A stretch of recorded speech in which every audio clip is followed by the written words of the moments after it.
Salve, salve nação corintiana! Está começando mais um Timão na Veia e hoje nós vamos falar aí da situação do Yuri Alberto, que parece que complicou um pouco aí pro Coringão tentar a contratação dele em definitivo.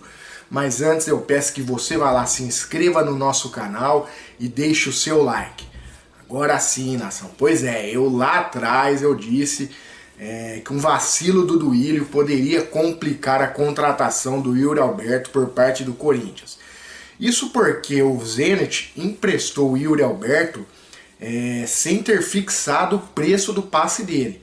Ou seja, ao final deste empréstimo, o Zenit pode pedir o valor que quiser. Né? E o que é pior, o Mantuan, que foi para lá, e o goleiro Ivan já foram com o preço do passe fixado. Não existe transparência por parte da diretoria, nós não sabemos ao certo qual o valor, mas estima-se que o Mantuan foi fixado o valor dos direitos dele em cerca de 10 milhões de euros e o goleiro Ivan parece que é ali em torno de 3 a 4 milhões de euros. Portanto, ficou muito claro que a intenção do Zenit não era negociar o Yuri em definitivo, e sim emprestá-lo para que ele fosse até valorizado e de repente vendido por um valor maior. Lembrando que o Zenit pagou 25 milhões de euros para comprar o Yuri junto ao Inter de Porto Alegre e ele quer no mínimo recuperar esse valor. O Corinthians entendia que conseguiria talvez ali entre 16 e 20 milhões de euros, com o Mantuan pelo menos abatendo esse valor, que o Corinthians conseguiria ali segurar o jogador. Mas a informação que chegou ali junto ao presidente do Zenit é que o Zenit realmente aguarda o retorno do jogador, e estaria disposto a negociá-lo pelo menos pelo valor que ele pagou a Inter de Porto Alegre. Então com certeza eles não vão facilitar o negócio. A expectativa do Corinthians é que o Zenit pretenda ficar com o Mantuan, que aí vai bater cerca de 10 milhões de euros. E se ficar também com o goleiro Ivan, as coisas já facilitariam bastante.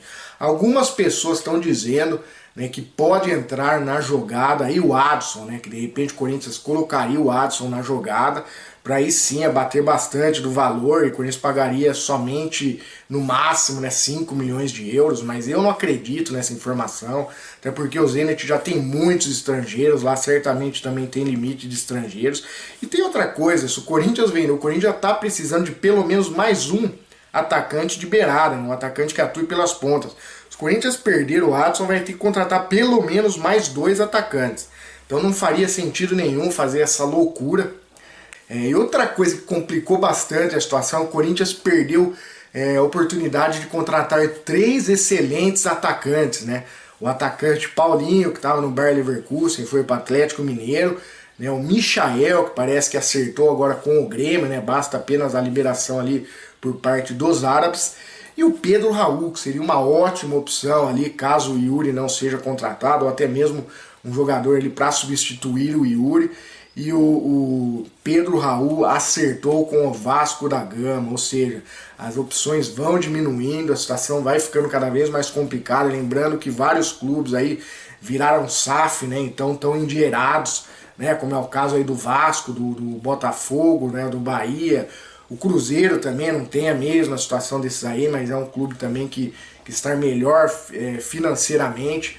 Então o Corinthians tem que correr aí para tentar contratar aí ótimos jogadores. Já perdeu aí 3 grandes opções e vamos aguardar aí o desenrolar da situação do Yuri. O que pesa a favor da permanência dele é a vontade do jogador, Com isso, quem sabe ele não convence aí os russos a facilitar um pouco aí essa venda para o Coringão. Por hoje nós vamos ficando por aqui e muito em breve nós vamos falar aí dos possíveis novos contratados do Corinthians. É isso aí, nação corintiana. Timão na veia e vai Corinthians!